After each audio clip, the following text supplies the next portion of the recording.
निवडणूक आयोगाच्या विरोधात आज विरोधकांकडून सत्याचा मोर्चा काढला जाणार आहे। मतचोरी, मतदार याद्यांमधील घोळ याच्या विरोधात हा एल्गार आहे। ठाकरे बंधूंसह काँग्रेस आणि राष्ट्रवादी मोर्चामध्ये पूर्ण ताकदीने उतरणार आहे। महाविकास आघाडीतील इतर पक्षांचा सुद्धा मोर्चामध्ये सहभाग असेल। दुपारी 1 वाजता फॅशन स्ट्रीट पासून मोर्चा सुरू होईल आणि मुंबई मनपा प्रवेशद्वाराजवळ थांबेल।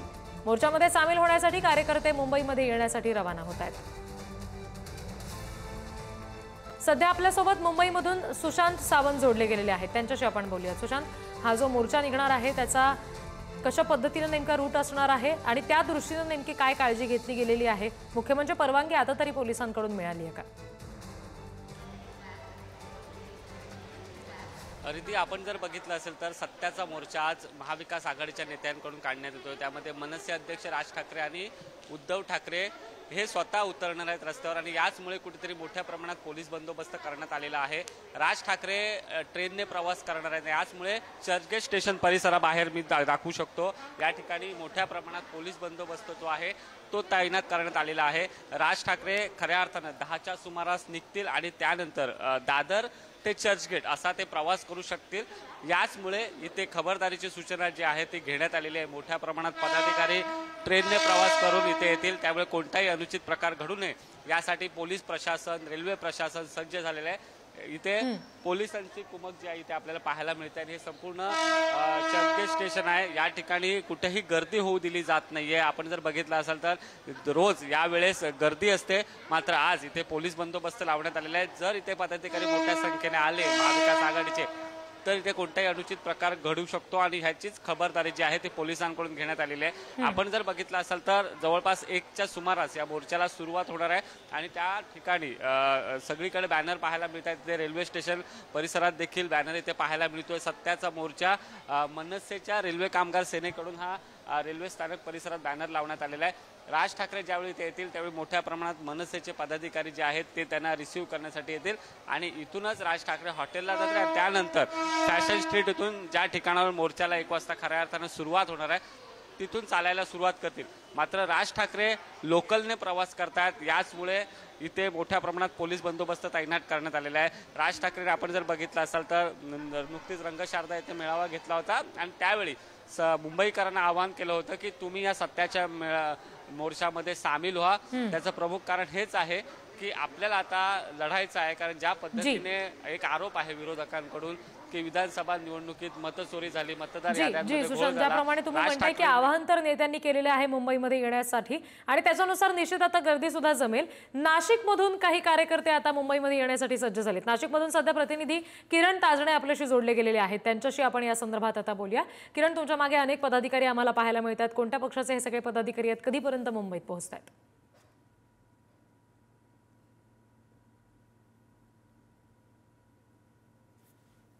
हे राजगड कार्यालय आहे आणि या ठिकाणी हे संपूर्ण जे नेते आहे मनसेचे ते या ठिकाणी जमलेले आहे। काही वेळातच ते मुंबईच्या दिशेने रवाना होणार आहेत।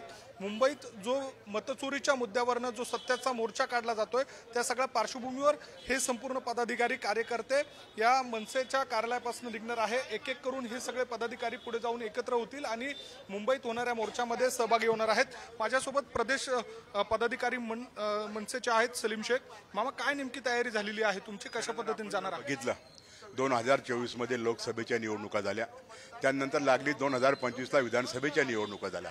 असा काही चमत्कार झाला का विधानसभेच्या निवडणुकीमध्ये 96 लाख मतदारसंख्येची वाढ झालेली आहे। आज विरोधकच नाही, सत्ताधारी पक्षातले आमदार सुद्धा बोलायला लागले। आपण जर बघितलं बुलढाण्याचे आमदार संजय गायकवाड, अजितदादा गटाचे सतीश चव्हाण आणि भारतीय जनता पार्टीच्या नवी मुंबईच्या आमदार मंदा म्हात्रे यांनी सुद्धा सांगितलं प्रचंड संख्येने या ठिकाणी मतदारांची वाढ झालेली आणि कालच मला महानगरपालिका आयुक्तांना शिंदे सेनेच्या वतीने निवेदन दिलेलं आहे की 3 ते 4 लाख मतांची या ठिकाणी वाढ झालेली आहे। आज जर आपण या शहरामध्ये बघितलं जो तो इच्छुक भारतीय जनता पार्टीकडनं निवडणूक लढायचं त्यांना जर खाजगीमध्ये जर आपण जर विचारलं ते सरळ सांगता आम्हाला जास्त कष्ट घ्यायची गरज नाही, आम्हाला ऑटोमॅटिक मतं पडणार आहे। मला वाटतं हा जो निवडणूक काळामध्ये झालेला गौड बंगाल आहे हा उघडकीस यावा म्हणून नागरिक सुद्धा जागरूक झालेले। मी नागरिकांना सुद्धा आवाहन करणार आहे की आपल्या पवित्र मताची या ठिकाणी अशा पद्धतीने जर चोरी होत असेल आपण सुद्धा ह्या मोर्चामध्ये सहभागी होईल। या निवडणूक आयोगाला आणि या सरकारला जा विचारला पाहिजे। मनसे पदाधिकारी म्हणून तुमचा संताप आहे, नागरिकांशी बोलत असताना नेमकं काय नागरिकांच्या भावना आहे? प्रत्येक नागरिकाचं हेच मत आहे की संविधानाने जो अधिकार दिला मताचा ते मतदान आम्हाला करायला मिळावं, परंतु विधानसभेत सुद्धा मतदान करायला मिळालं नाही। चोरीचं मतं टाकून, डुप्लिकेट मतं टाकून, ज्यांचे नावच पत्ताच नाही अशा पश्चिममध्ये सुद्धा आम्ही बघितलं। तो आपण 1 लाख मतं वाढवले, असं सर्व महाराष्ट्रामध्ये यांनी मतदान वाढवलं, ते कमी व्हावे हे निवडणूक आयोग करत नाही। म्हणून आज हा मतचोरी विरोधामध्ये सत्याचा मोर्चा महाविकास आघाडीतर्फे 96 लाख मतं जे आहे ते कमी करावे, तो खूप मोठा संताप जनतेमध्ये आहे। आणि भारतीय जनता पार्टीला मतचोरीवर निवडून येण्याची सवय लागलेली आहे, ती मोडून काढण्यासाठी हा मोर्चा आहे। या निमित्तानं पक्षाचं शक्ती प्रदर्शन म्हणायचं का? अहो, पक्षाचं शक्ती प्रदर्शनाचा विषयच नाहीये। महाराष्ट्र निर्माण सेना ही नेहमी जनतेचे काम करण्यासाठी पुढे येत असते आणि ते काम करत असते आणि हे काम करण्यासाठीच आज आम्ही पुढे आलेलो आहोत। आपण बघतोय की मनसेचे पदाधिकारी आहेत आणि कार्यकर्ते आहेत, ते आता काही वेळातच या ठिकाणी नाशिकहून मुंबईच्या दिशेने रवाना होत आहे। मुंबईमध्ये जो मोर्चा होतोय महाविकास आघाडीच्या माध्यमातून, मनसेच्या माध्यमातून, त्यामध्ये हे संपूर्ण पदाधिकारी सहभागी होणार आहेत। राज ठाकरेंनी ज्या पद्धतीने आवाहन केलं त्याला प्रतिसाद म्हणून हे पदाधिकारी आणि कार्यकर्ते हे मुंबईच्या दिशेने रवाना होत आहे आणि या सगळ्या दरम्यान जोरदार शक्ती प्रदर्शन या निमित्ताने या पक्षाचा देखील आपल्याला होताना दिसून येतं असं म्हणायला हरकत नाही। रिद्धी जी अगदी किरण, त्यामुळे पुढचे तपशील सुद्धा दिवसभर तुमच्याकडून जाणून घेऊ। सध्या धन्यवाद दिलेल्या माहितीसाठी। सुशांत, तुम्हालाही धन्यवाद दिलेल्या माहितीसाठी। महाविकास आघाडीच्या नेत्यांनी या सगळ्या संदर्भात प्रतिक्रिया दिलेल्या आहेत मोर्चा संदर्भात, त्या आपण बघूया।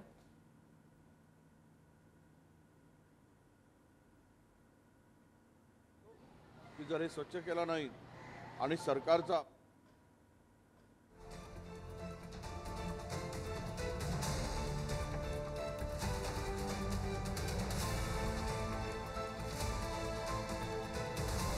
इशारा देऊ इच्छितो की जर हे स्वच्छ केला नाही आणि सरकारचा, भारतीय जनता पक्षाचा पार्टनर म्हणून जर काम करत असाल, त्याचा सहयोगी पक्ष म्हणून तुमची भूमिका असेल, तर या देशातील लोकशाही धोक्यात आहे। या देशामध्ये उद्याचा भविष्य अंधकारमय आहे, हे या ठिकाणी सांगण्यासाठी हा इशारा मोर्चा आहे।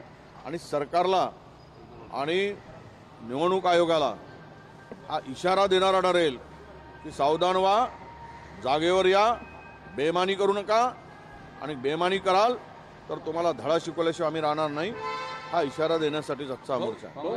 सर्वांची मागणी आहे, सर्वपक्षी मागणी आहे की त्या मतदार याद्यामध्ये जो घोळ आहे संपूर्ण महाराष्ट्रामध्ये, तो मतदार याद्यातील घोळ पहिले दुरुस्त करावा, ज्या काही चुका असतील त्या चुका दुरुस्त कराव्या आणि नंतर निवडणुका घ्याव्या,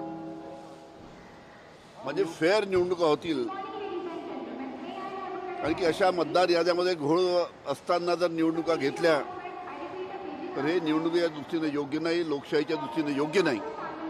आणि म्हणून मतदार याद्यातील सर्व चुका दुरुस्त करून पुढे निवडणुका स्थानिक स्वराज्य संस्थेच्या घ्याव्या, हे आमचं सर्व स्थानिक जे आमचे महाविकास आघाडी आहे त्यांचं सर्वांचं म्हणणं आहे। काही मोर्चे, आंदोलनं ही जनहितात असतात, काही स्वहितात असतात, स्वतःच्या स्वार्थासाठी काढलेले असतात। आणि स्वतःच्या स्वार्थासाठी केलेली आंदोलनं आणि मोर्चे यातनं केवळ जनतेचं नुकसान होतं, त्यांना असुविधा होते, परंतु त्यातून जनतेचा कोणताही फायदा होत नाही। आणि आजचा हा जो मोर्चा आहे हा निश्चितपणे एक हेतुपुरस्पर मोर्चा आहे, स्वतःच्या स्वार्थासाठी काढलेला मोर्चा आहे, यातनं जनतेचा कोणताही फायदा होणार नाहीये। संविधानिक संस्थांवरती आरोप करणं, संविधानिक संस्थांवरती शंका उपस्थित करणं, यातून काही साध्य होणार नाहीये। यासाठी आमच्या पक्षाचे ज्येष्ठ नेते सन्माननीय बाळासाहेब थोरात तिथे राहणार आहेत, काँग्रेसचे अनेक कार्यकर्ते राहणार आहेत। जर भाजपला असं वाटत असेल की ते खऱ्या अर्थानं लोकशाहीचे समर्थक आहेत, खऱ्या अर्थानं त्यांना असं वाटतं की चांगल्या निवडणूक ज्या आहेत ते चांगल्या पद्धतीने झाल्या पाहिजे, तर या मोर्चात त्यांनी सुद्धा सामील झालं पाहिजे। पण होतं काय आहे की निवडणूक आयोगासमोर पुराव्यानिशी सगळ्या गोष्टी सादर केल्या तर त्याचा बचाव करण्याला भाजप येतोय। मग भाजपाचा मिठ्ठू हे निवडणूक आयोग झालेला आहे आणि मतचोरी भाजपासाठी होत आहे असा आरोप कसा काय चुकीचा ठरतो? उद्याचा 1 नोव्हेंबरचा मोर्चा हा सत्याचा मोर्चा नाही तर असत्याचा मोर्चा आहे आणि या असत्याला नाकारण्याचं काम महाराष्ट्रातील जनतेनं विधानसभेच्या निवडणुकीला केलेलं आहे आणि तुम्ही असत्य पसरवण्याचं काम करत आहात. तुम्हाला मोर्चा काढण्याच्या आधी आपल्या खासदारांचा राजीनामा घ्यावा आणि मग हा मोर्चा काढावा. उभाटा गटाच्या वतीनं फॅशन स्ट्रीटवरून फॅशन शो काढण्याचा हा प्रयत्न आहे. राज ठाकरे म्हणतोय म्हणून किंवा उद्धव म्हणतोय म्हणून किंवा राष्ट्रवादी काँग्रेसचे वयोवृद्ध पुढारी शरद पवार म्हणतात म्हणून गलत काम महाराष्ट्र में बम्बई में नहीं चलेगा. कानून के दायरे में सबको रहना पड़ेगा. हे काही कायद्यापेक्षा मोठे नाहीत. आझाद मैदान ठिकाण ठरवून दिलेलं आहे उच्च न्यायालयाने. त्याच्या व्यतिरिक्त मोर्चा दुसरीकडून निघू शकत नाही आणि जर कायद्याचा भंग करणार असतील तर तातडीने त्यांच्यावर कारवाई करण्यात यावी. या मतदार यादीला विरोध करायला आणि हे सर्व खोटे मतदार जे आहेत हे वगळावेत यासाठी सन्माननीय उद्धव साहेब आणि राजसाहेब यांच्या नेतृत्वाखाली 1 तारखेचा मोर्चा होणार आहे. मोठ्या संख्येने नवी मुंबईतून खरे मतदार शिवसैनिक आणि महाराष्ट्र सैनिक या देशातल्या पहिला मोर्चा निवडणूक आयोगाच्या विरोधातला तिथे सगळे खूप मोठ्या संख्येने जमतील आणि न भूतो न भविष्यती हा मोर्चा होईल एवढं निश्चित. तर सत्ताच्या मोर्चामध्ये येण्यासाठी राज ठाकरेंनी सामान्यांना आवाहन सुद्धा केलंय. बॉसला मारा पण मोर्चात या असं राज ठाकरेंनी आवाहन केलं. 1 मत बॉसच्या गालावर द्या असं सुद्धा राज ठाकरे म्हणाले. महाराष्ट्रामध्ये काय प्रकारचा राग आहे हा या मोर्चामध्ये तुम्ही दाखवा. तो व्यक्त करण्यासाठी म्हणून तुम्हाला तिकडे यावं लागेल. सर्वांना यावं लागेल. आज नोकरी होती, बॉसने नाही सांगितलं, बॉसला मारा.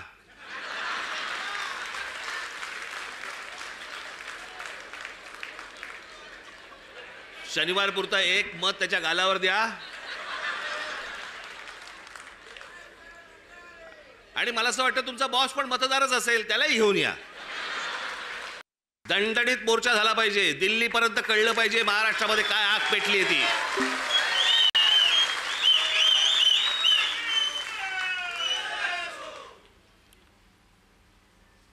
शिवाजी पार्क सारखी ती परिस्थिती नाहीये तिकडची. त्याच्यामुळे तिकडे बसेस किती तिकडे जाऊ शकतात वगैरे मला माहिती नाहीये. पण तुम्हाला माझ्या खास करून माझ्या महाराष्ट्र सैनिकांना मी आज हे आमचे चॅनलचे सगळे बांधव भगिनी आले त्यांच्या मार्फत मी माझ्या सर्व महाराष्ट्रातल्या सर्व मतदारांना, माझ्या महाराष्ट्र सैनिकांना सर्वांना मी सांगतोय की या मोर्चात सामील व्हा. महाराष्ट्रामध्ये काय प्रकारचा राग आहे हा या मोर्चामध्ये तुम्ही दाखवा. बिना परवाने मोर्चा काढला तर शासनाच्या नियमाप्रमाणे जो त्या ठिकाणी कारवाई होईल, पण त्या ठिकाणी मोर्चेकरला आम्ही थोडी थांबवला.